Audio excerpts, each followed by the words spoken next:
Oh, no, please. Donc je m'appelle Céline. Je vais essayer de le faire comme ils l'ont fait tout à l'heure. Donc j'ai 27 ans.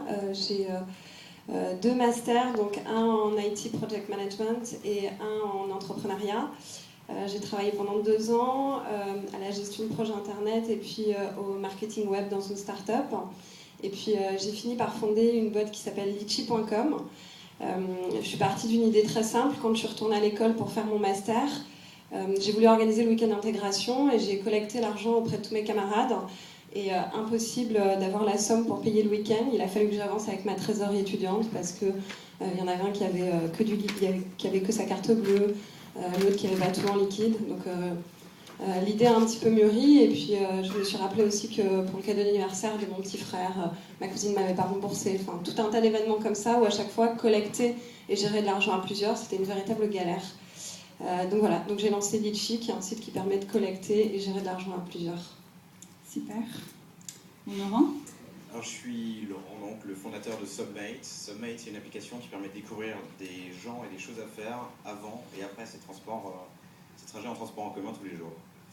Avant ça, Submate, c'est ma 3e société. J'en ai créé une aux États-Unis.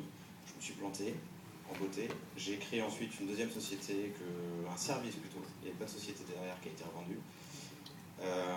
Et ces 2 premières activités, je les ai fait en parallèle de mon job à plein temps, qui était dans une grande entreprise, je viens de partie, mais dans une grande entreprise chez Air France à New York.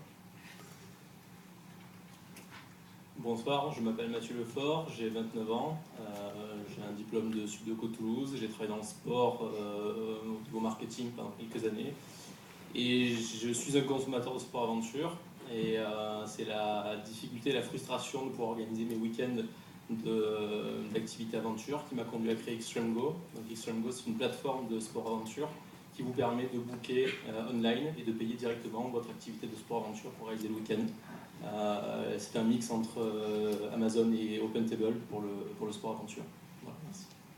Bon, très bien. Et j'adore en fait que Laurent a commencé tout de suite en disant j'ai une expérience aux États-Unis qui n'a pas marché. Je trouve en fait que parfois on parle moins d'échecs de vrai. Donc peut-être on peut commencer avec ça. Tu peux nous dire peut-être pourquoi tu es rentré en France pour créer ta 2e boîte. Par amour. Bon, la raison officielle, c'est que j'avais rencontré ma copine actuelle aux États-Unis qui est rentrée avant moi et je l'ai suivie par amour. La raison officieuse, c'est que j'ai toujours voulu créer une boîte, je l'ai fait aux États-Unis, je me suis planté. La 2e a un peu marché, je me suis dit allez, arrête de faire l'idiot, lâche ton job à plein temps, lâche ton job de ton day job et fais-le à plein temps. Et il est plus facile, il est moins cher d'être pauvre en France qu'aux États-Unis. Il y a plus d'aide, la vie est moins chère. Ma copine était là, c'est une bonne raison d'entrer. Et j'avais déjà subi un échec aux États-Unis, à New York. J'avais fait l'analyse des raisons de l'échec et c'est pas en rentrant en France que j'allais avoir plus de facilité que les problèmes que j'avais rencontrés là-bas. D'accord. Qui n'étaient pas du tout liés à l'écosystème ou l'administration ou la difficulté de créer son entreprise. D'accord. Donc l'une des leçons en fait, que tu as apprises, c'était qu'il fallait tout laisser tomber pour concentrer voilà, sur la startup. C'était la première des erreurs. Et en même temps, pour le Founder Institute, en fait, il me semble que c'est 1 fois par semaine, on peut faire autre chose à côté. En même temps, peut-être Mathieu peut nous donner comment tu t'es organisé. Je sais que tu n'es même pas basé à Paris, donc peut-être il faut vraiment donner tous les détails. Moi, je suis basé en principauté d'Andorre, donc c'est un peu particulier. Je me faisais un peu des voyages du tour du monde pour venir chaque semaine à Paris. C'était assez extrême. Mais non, dans l'esprit, oui, beaucoup de collègues continuaient leur day job tout en suivant les sessions du Founder. Mais la volonté du Founder, c'est, oui, à terme, de nous sortir du cliché d'avoir peur de se lâcher des 2 mains et de tenter l'aventure. Donc à un moment donné, oui, effectivement, on doit monter une société. Si on a vraiment l'esprit d'entrepreneuriat et qu'on veut monter quelque chose, on ne peut pas à un moment donné ne pas se lâcher des 2 mains et tenter l'aventure. Donc c'est une des idées à conserver en tête. Et Céline, c'était pareil pour toi aussi ? Moi, c'était plus facile parce que j'avais repris mes études pour faire un master spécialisé et donc la question se posait même pas, quoi. Sortie d'école, c'était évident que j'allais faire ça. Donc c'était plus facile parce que j'avais pas déjà un job à quitter vu que je l'avais quitté avant. D'accord. Et sinon, toi, tu as commencé à l'incubateur HEC. peut-être tu peux on peut faire peut-être une comparaison entre le Founders Institute et l'incubateur. Donc tu peux nous parler un petit peu de ton expérience et des supports que tu as eus? Alors, je suis rentrée à l'incubateur d'HEC, 8 mois après avoir vraiment démarré, m'a dit ok, je me lance dans le projet, donc c'était en juin 2008, ça, le jour de mon diplôme. Et je suis rentrée à l'incubateur d'HEC en mars, donc il y a quand même eu une phase de projet avant qui me semble plutôt importante, parce que c'est une phase où on réfléchit à son projet, et puis l'incubateur c'est un peu le trampoline d'après. Ça m'a aidé surtout sur 2 points. Le premier, c'est de ne pas être seul, parce que c'est, je pense, hyper important de ne pas être seul quand on crée une entreprise. Donc de trouver des personnes avec qui juste aller boire une bière et dire ah ouais, toi aussi tu galères sur ça, et ton comptable c'est qui, n'est-ce pas? Et tout ce genre de questions là, parce que voilà, c'est pas évident, et au quotidien notre famille ou notre entourage ne comprend pas forcément les questions qu'on va se poser. Ça permet d'avoir vraiment des super mentors. Moi j'ai notamment eu la chance de pas mal travailler avec Christophe Kremer, qui est le fondateur notamment de meilleurtaux.com. Donc on peut dire que c'est un entrepreneur à succès. C'est des gens qui ont la passion de transmettre, et ça aide beaucoup d'avoir quelqu'un qui a du recul sur son business.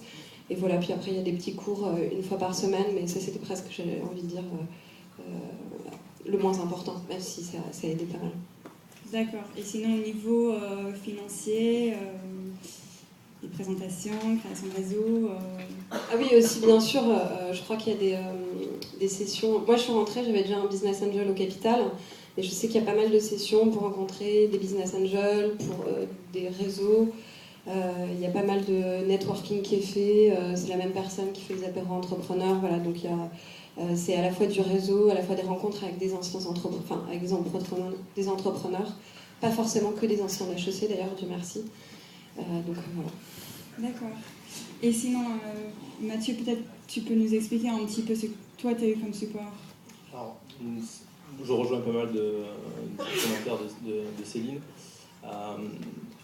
D'avoir du recul, d'avoir le recul de gens qui ont de l'expérience, de nous casser nos certitudes, parce que moi aussi également j'avais travaillé pendant 8 mois seul sur mon projet. Je m'étais mal entouré, j'étais resté bloqué dans des idées en étant convaincu que l'idée était essentielle.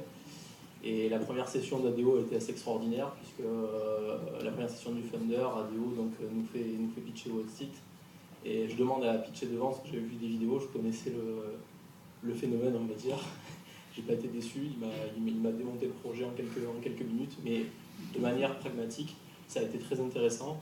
Et j'ai plus progressé sur les quelques commentaires qu'il m'a fait, qui étaient arrête de voir que ton idée, teste le fake product, etc. Teste ton idée, va de l'avant, agis. Et ça a beaucoup changé de la vision que j'avais eue auparavant, où on me disait fais un business plan, enferme-toi un peu, fais une étude de marché.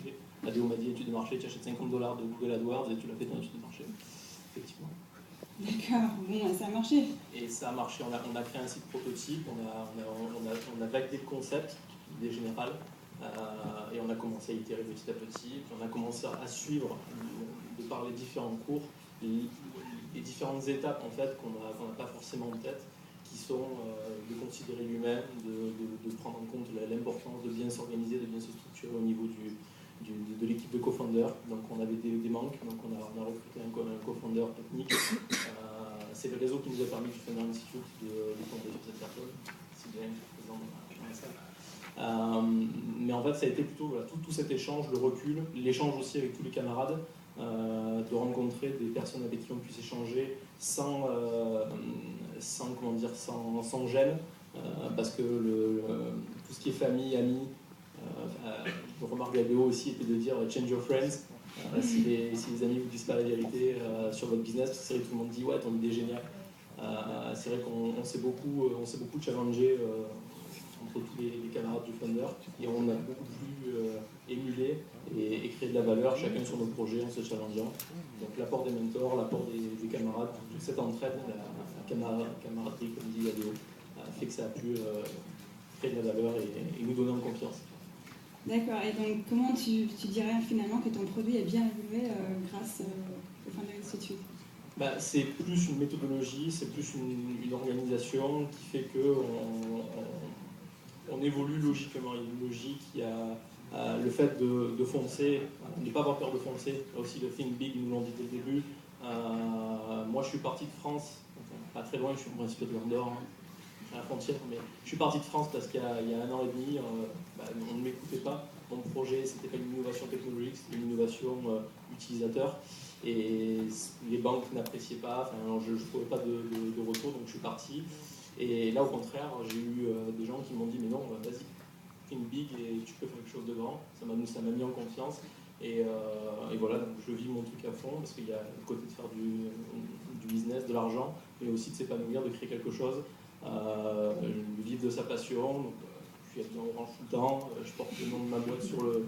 Je suis un homme sandwich, mais j'adore ça. Je porte ça avec la vidéo, sur le t-shirt. Voilà, non, c'est ne pas avoir peur de ce qu'on pense et de foncer. C'est plus une libération de son désir d'être entrepreneur. Et après, tout le reste suit. Mais le produit s'itère au fur et à mesure. Là aussi, on a des audits à attendre le plus longtemps possible pour les défauts. C'est ce qu'on est en train de faire. On essaie de bootstrapper au max pour créer un maximum de valeur et pour pouvoir être plus en position de force auprès des investisseurs. Parce que l'erreur que beaucoup de startups font, on était un peu dans l'esprit au départ, c'est de dire bon, il va falloir lever des fonds pour qu'on fasse quelque chose. C'est faux. Si on fait quelque chose, on crée un maximum de valeur et on lèvera des fonds pour quadriller l'Europe, parce que nous aussi, la France, on ne va pas se limiter à la France, on est déjà présent sur 3 pays. On veut l'Europe sous 2 ans et après les US. On a beaucoup d'ambition. On veut trouver des interlocuteurs qui ne nous fait pas peur. Et voilà. D'accord. Bon, donc parlons justement de l'argent. Je sais que Céline, elle a fait quelques levées de fonds. Laurent, je n'ai pas d'informations officielles. Et je sais que toi, tu es bien avancé. Donc peut-être on peut commencer avec toi. Comment tu as rencontré tes investisseurs Ils sont là, alors. Alors, juste pour reprendre du début au niveau des sous, donc je suis sortie d'HEC en juin 2008. J'ai déposé un dossier à l'OSEO qui s'appelait à l'époque, j'espère que ça existe encore, une subvention d'intégration. Donc ça veut dire une aide à la personne physique. J'ai eu 20 000 €, ce qui est plutôt pas mal quand même, qui m'ont permis à tester la faisabilité de mon projet. Et notamment grâce à ça, j'avais fait développer une première version du site toute simple, sans la partie transfert d'argent, parce que j'avais cru comprendre que dans mon business, c'est ce qui serait compliqué. Donc ça a été la première étape, et puis j'ai lancé le site auprès d'amis à moi, une 50aine, en leur disant testez le produit, donnez-moi votre feedback. Et puis un matin, et l'histoire est vraie, j'ai reçu un mail d'un investisseur qui s'appelle toujours là, Oleg Chelsov, donc un nom russe qui m'était complètement inconnu et qui me disait salut, j'ai vu ton produit, ça m'intéresse. Alors ça tombait bien, j'avais pas de boîte, je me disais mais qu'est-ce qu'il me raconte celui-là. Et il m'ajoute sur Gtalk dans l'après-midi et il me dit bon, c'est combien tu cherches. Je me disais bon, c'est qui, tu le connais bien donc, c'est son style. Et c'est bien son genre. Je dis ah non mais qui est ce type. Et puis je dis mais comment tu as eu accès à mon site. Il me dit ah c'est ton pote Olivier qui m'a donné accès. Je dis bon très bien, j'appelle Olivier en même temps. Mais c'est qui? Il me dit c'est mon investisseur. Ah bon, je me dis ça peut être intéressant. Et puis Oleg m'appelle, alors avec un numéro suisse, donc là je me disais oh là là, c'est quoi ce bordel? Il me dit si, c'est vachement bien ton truc, ça m'intéresse, tu cherches combien? Alors j'ai aucune idée de combien je cherchais, c'était assez vrai. Je savais que j'aurais besoin d'argent pour ce que j'ai dit précédemment, c'était toute la partie légale, puisque j'ai un métier de banque, je fais de la collecte pour le compte de tiers, donc il y a toute une partie garantie bancaire qui est lourde à avoir, et puis voilà, le temps a passé, et Oleg a investi dans la boîte. Ça a été donc mon premier business angel.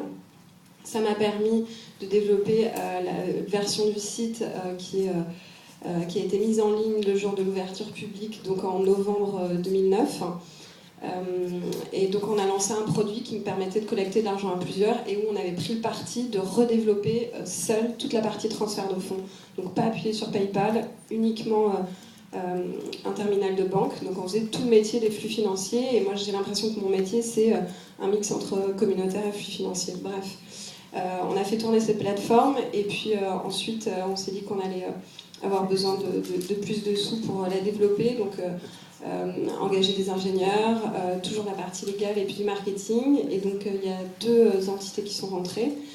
Xavier Niel, donc le fondateur